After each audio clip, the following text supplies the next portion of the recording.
ஒரு வழக்கு சிபிஐக்கு மாற்றப்பட்டிருக்கு. இப்போ விசாரணை நடக்கலை.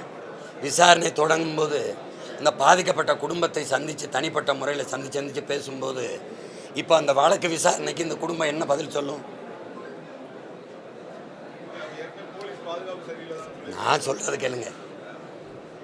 இப்போ அந்த 41 இறந்த குடும்பத்தை சிபிஐ விசாரிக்க போகும்.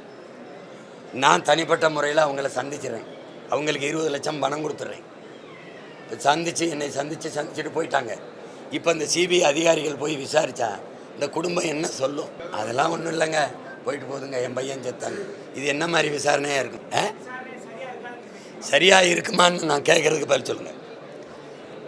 நான் தானே விஜய், நான் வர்றதுனால தானே கூட்டம்.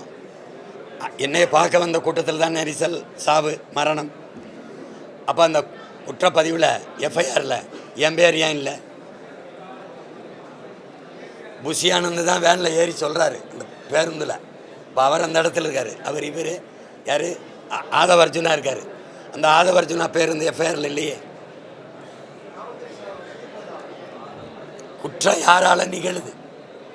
நான் கேட்குறது, இப்போ நான் சிபிஐ ஆஃபீஸரு, நான் கேட்குற குற்றம் யாரால் நிகழுது? யாரால் நிகழுது?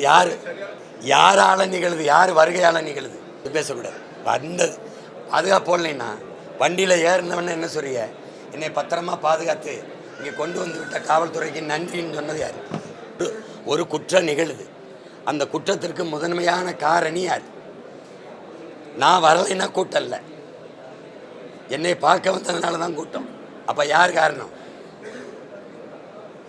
அப்போ காரணமானவரையே இந்த வழக்கு விசாரிக்காதுன்னா தம்பி, அப்போ விசாரணை எப்படி இருக்கும்னு பார்த்துக்க.